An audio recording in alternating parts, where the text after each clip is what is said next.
Hi, this is Ren, This is Casey. and this is All Walks of Film. So after kicking your butt about it for several months at a time, you finally sat down and watched Heavy Metal, a movie that clearly had a lot of influence over me when I was growing up. So what'd you think? Heavy Metal is quite possibly one of the greatest drug-induced guilty pleasures I've ever seen. Why does it have to be guilty pleasure, huh? Okay, so the animation is fantastic, the music is fantastic, but the stories are kind of dumb. So what? And You say that like it's a bad thing. it's not a bad thing. But it falls under that guilty pleasure because I'm watching it because they're like animated tits and like What's wrong with that? all kinds of, I don't know, it's just amusing. I mean, there was more penis in the movie than on the entire series of Game of Thrones. Even though everybody says that there's so much wiener in Game of Thrones. There isn't, though. I literally didn't see a wiener until season 6. No, you saw Theon's. No, you didn't. It was a plot point. No, it was a plot point, but you don't see it. Yeah, you do. No, you don't. You see a sausage. That is not his dick. No, you saw it earlier. You saw it in like season 2 when he was fucking those whores. Nope. I could have sworn I saw it. Not unless they went back and censored them after the fact. Alright. This is way too much dick talk for me. Oh my god. You can't talk about dicks for more than 2 minutes, even though we just saw Justice League. That will be done later. That was like 2 hours of too many dicks on the dance floor. Like, really. Alright, so, this is an anthology animated movie that came out in 1981. There are 5 segments. Something like that. Yeah, I kind of lost count because like some like kind of blended into each other. And, yeah. Yeah. So. And also there was a lot of Ghostbusters on it. It's Ivan Reichman and Harold Ramis. Yeah, that was cool to see their names on, and I was just kind of like, what? Yeah, when I was growing up, I didn't know who any of the people in the movie were, so the fact that it was like John Candy and Eugene Levy didn't really mean anything to me. Yeah. And also, I want to point out real quick, like, the score, like, the soundtrack obviously is super awesome. Like, let's not front about that. But they did actually have a score composed by the Philharmonic Orchestra. Which is crazy for this movie. Yeah, and they have a blend of, like, rock and roll and they call it heavy metal. Let's face it, it's pretty light metal, but it's enjoyable. Mixed with, really sophisticated classical scoring, and it works really well. Yeah, so at the very beginning of the movie, you see a car coming down to Earth with an astronaut in it, and what sense is it supposed to make? None. It's just awesome. I disagree, though. Okay, go for it. Okay, it's trying to set up how in the future, traveling through space is as casual as driving home. It's that easy. It's not like he was just out in space like they were in Guardians of the Galaxy, where it's just like, dude, what the fuck? He's wearing an alien suit. It's fine. He drives out of the space shuttle and enters the atmosphere, and yes, there is the burning of the car and the smoke on the windshield, but he wipes it away with his windshield wipers. It's just a casual everyday commute for him. Yeah, so he comes down with like this orb, and him and his daughter are like hanging out for a bit, and then he melts, and then you see the orb go to the daughter, and it's like, I'm gonna tell you this story. And what's like really messed up is like the orb is like kind of like looking up her skirt. Yeah, and it's like, dude, how old is she? This is like really awkward, but like whatever, it's the 80s, right? It wasn't the 80s plural, it was the 80s singular. Yeah. 81. So the first story is about like this cab driver, and surprisingly is very similar to Repo Man as far as like some of the stuff that like happens in it, like the cab driver who has the ability to like melt people.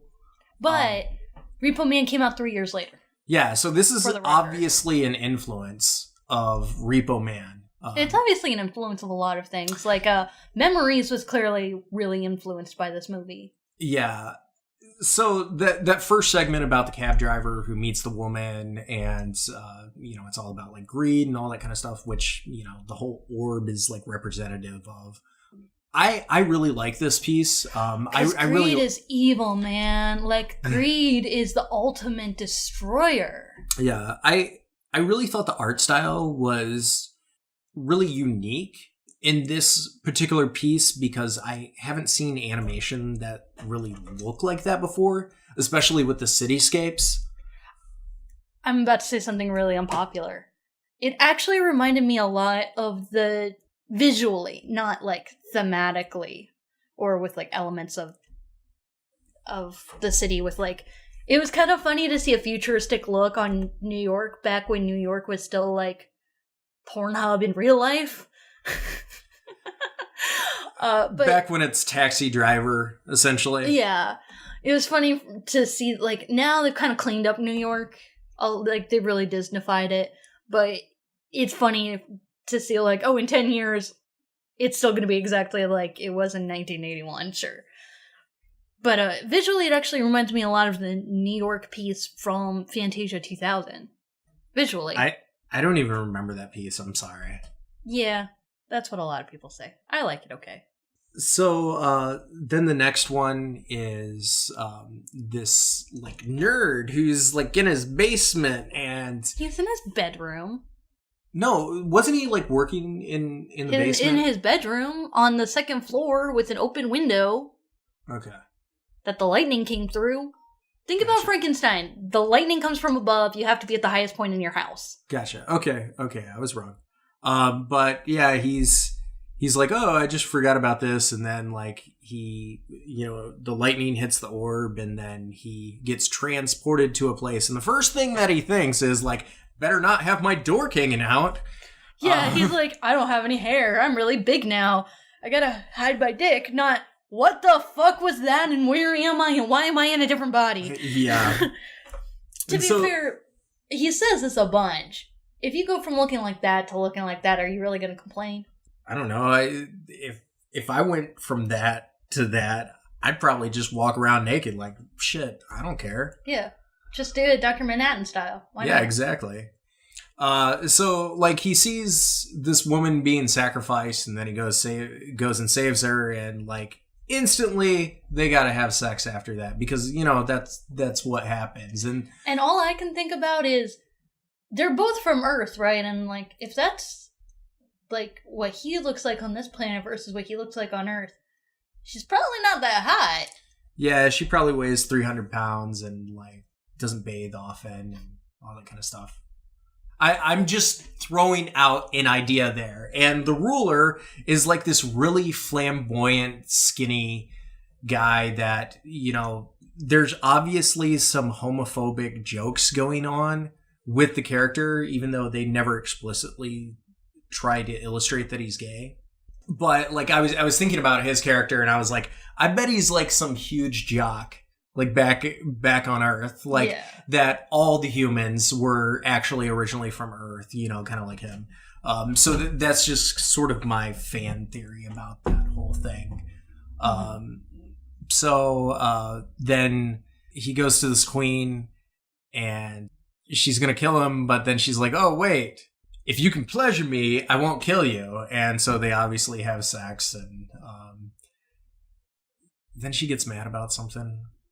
I'm sorry, this is like the first time I saw it, so like he became involved in this mission to go get the rock knock, the big green orb thingy deal. Yeah. I should know what it's called because they say it a lot and they have it spelled out a lot, and it's always called the same thing, but it's something really dumb. So I never remember what it's called. But he becomes part of like this group, and they're all gonna go get the green orb thingy deal so he can save his girlfriend who's been has been snow whited into a glass coffin and needs to be kissed to be woken up. So he goes and he's in the sewers, and they fight off the big mutant monster deal with 16 feet long teeth, or 16 inch long teeth, and then they sneak into the queen's chambers because she has the green orb dealy thing, and then he gets caught, and he's having sex with her, but while he's having sex with her, the other guys all stole the green orb thingy deal, and then she got mad at him because she's like, you were making love to me and all your buddies went and stole this thing, even though I was the one who insinuated sex to begin with. Now you die because, yeah. It makes perfect sense. See? Yeah, and so he manages to fight everybody off, and then he has the option to go back to Earth or stay on this planet where he's the ruler and he can have sex with a hot chick all the time. And he chooses neither. He's like, I don't want to rule anyone. I don't want to go back to Earth. I just want to ride on my big bat thing and fuck a hot chick, and I'm good. Which, if more people could be like that, you know. Yeah. It's just basic. It's non-threatening. It's just, yeah, you know, sex and flying are pretty much... Again, this is kind of like that 70s high on wheat sort of a thing where it's like, man, if everyone could just, you know, deny greed at this ultimate destructor and just say no to power and just, you know, run off in the sunset and fuck around and not deal with, like, power or leadership, the world would be a better place, man.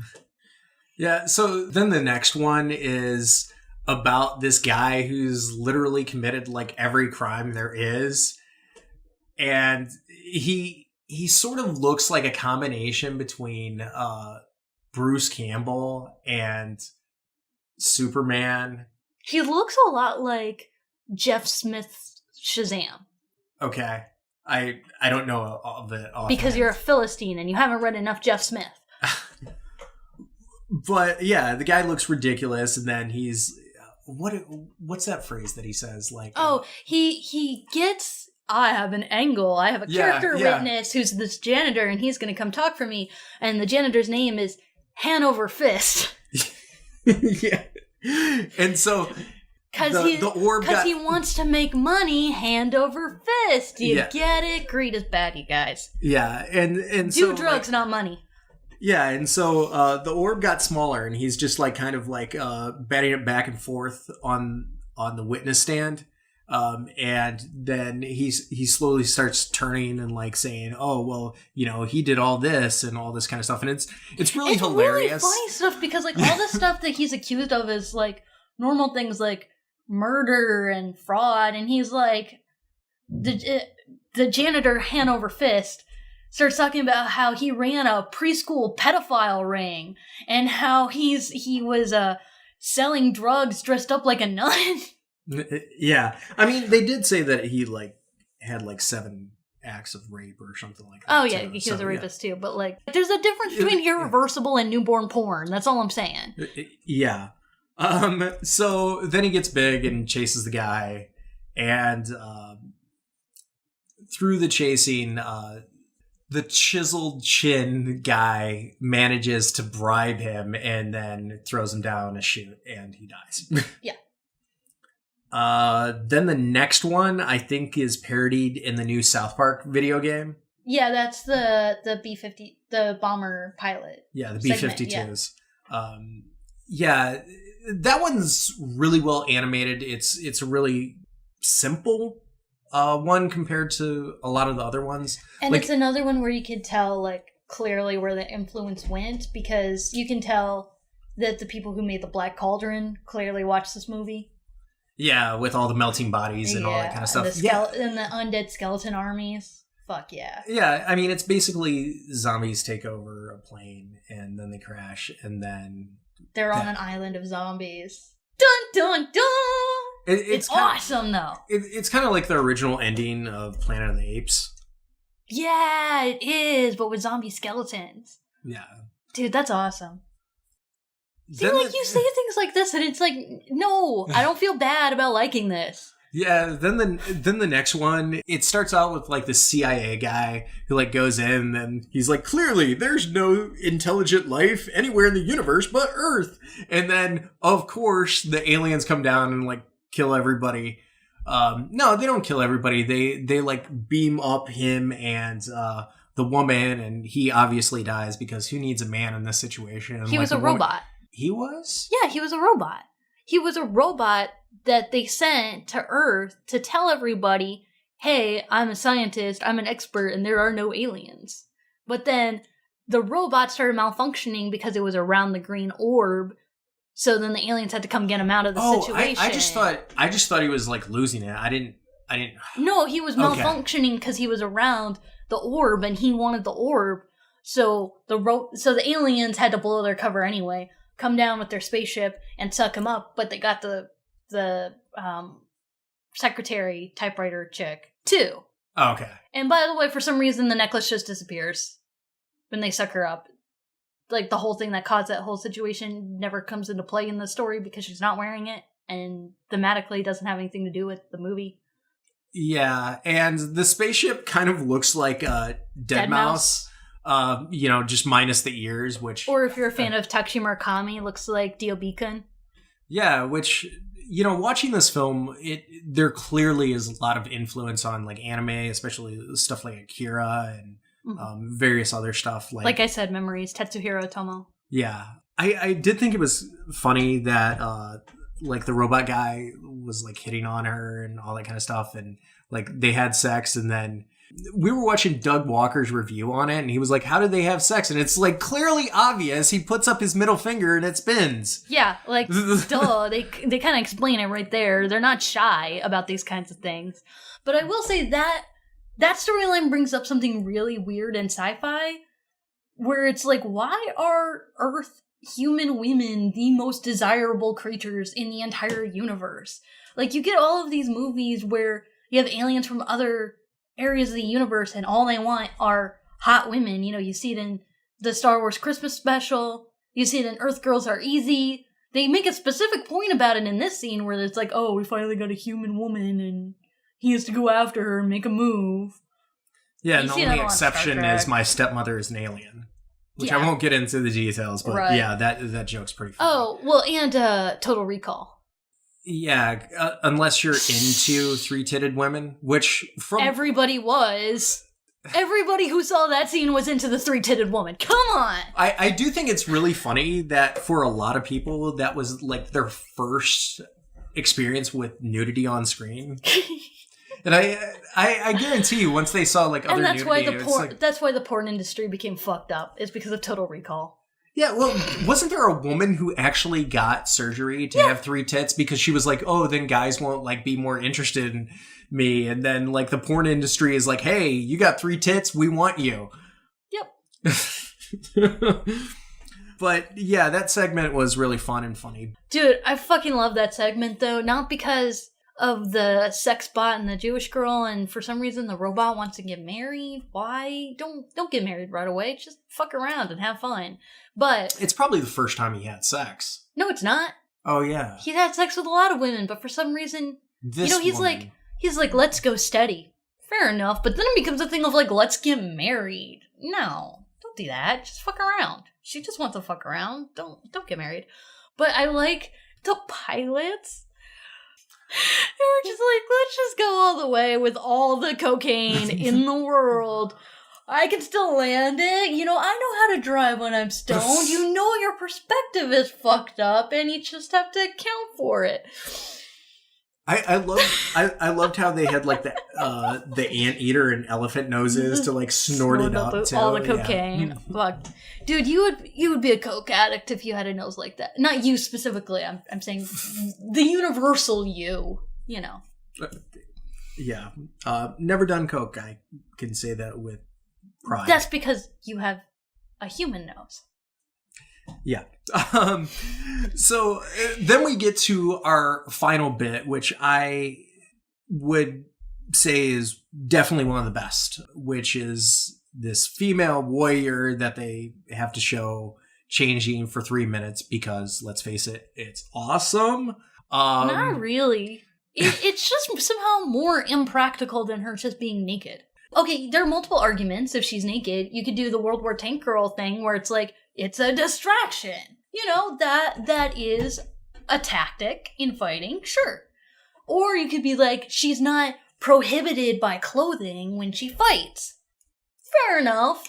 But then when she has to put on, like, this really awkward dominatrix-y outfit that doesn't cover her or shield her in any way, it's just like, there is no way that makes you a better fighter. I mean, what are you doing? She has one shield. It's the arm shield. That's it. On her shoulder, so she can protect a single part of one arm, maybe. Well, that's alluding to Spartacus. No. I get it, but when we're talking about like futuristic / prehistoric sci-fi warriors, that does nothing. The fuck is that?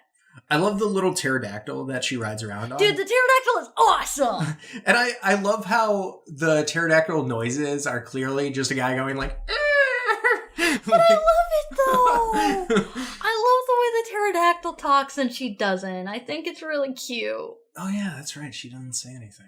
I think it's really cute how he's always talking to her, but she doesn't talk. I think it's cute.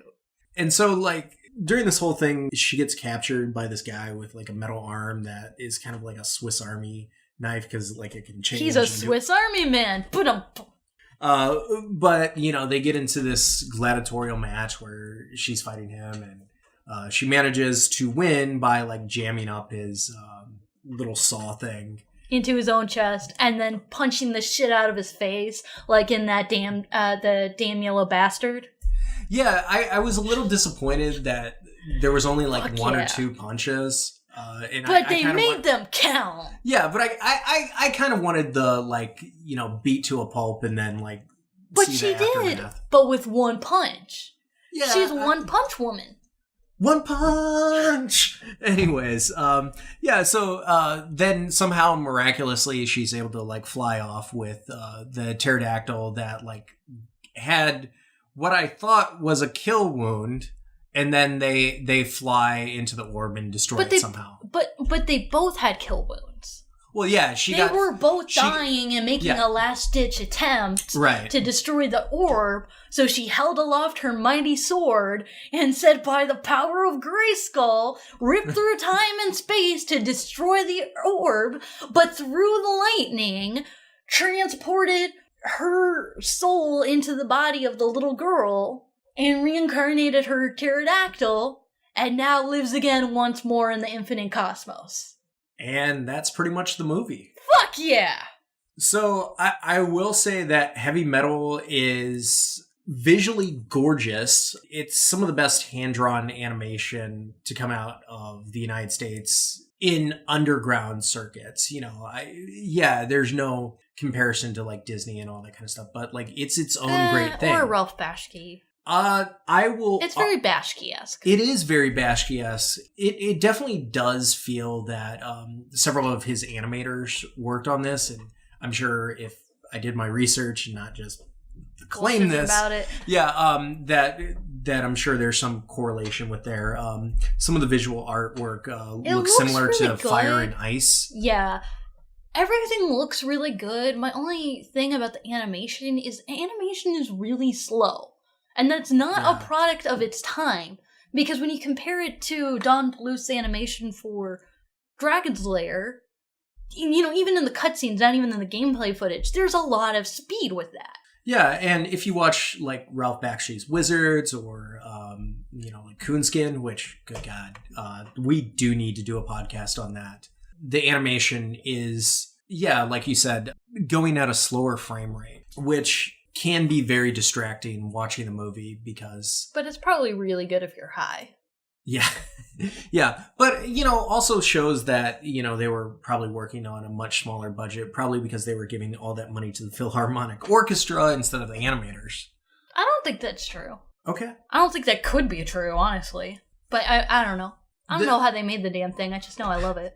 The animation industry for years and years and years has oftentimes had animators that got shafted with paychecks. No, I know, but this was clearly like sort of a passion project kind of a thing, you know? Yeah, I definitely would like to do some more research and like find out, you know, about the making of this movie and stuff.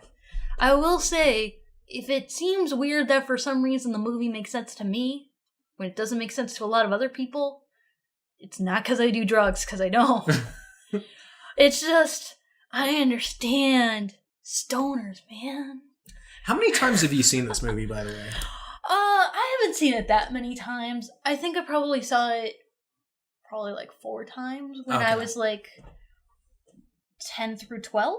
Yeah. So this viewing was definitely my first because, like, you know, it's obvious I was able to pull some stuff from it, but seeing more times. No, it's just like I kind of don't understand when people watch this stuff and they're like, I don't understand how it works. Because when I was growing up, I had that same thing with Ren and Stimpy, where people would watch Ren and Stimpy and be like, it makes no sense. And I'm like, it makes perfect sense. What are you talking about?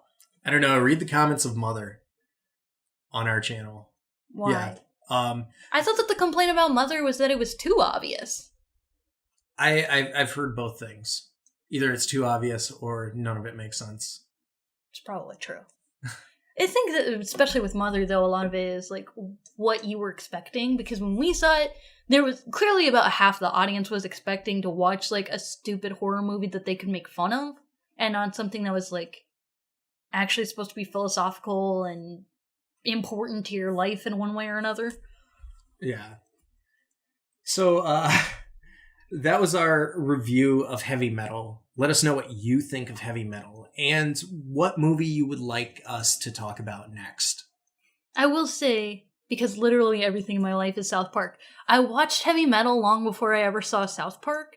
So when I got to the cheesing episode, and every time they got high, they were in the world of Heavy Metal, I was like, yes! That's exactly what it's like! Yes! I'm really surprised that they could actually use the music from Heavy Metal in the South Park episode for that, too. Yeah, but also in the video game, the Fracture Butthole. Yeah, they did use the music, but at that point, they have the rights to it, I think, because they used it in the episode, so like... They would have to get rights again to play it in the video game.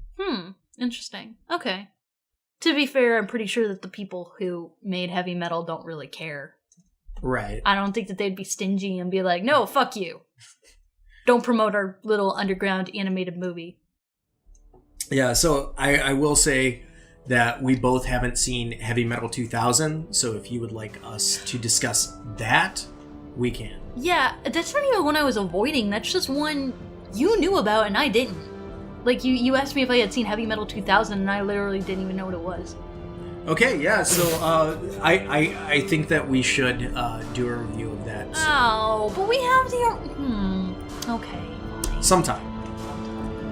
So if you want to hear that, write it in the comments below. Or if there's another movie you would like us to talk about, put that in the comments below. Thanks for listening.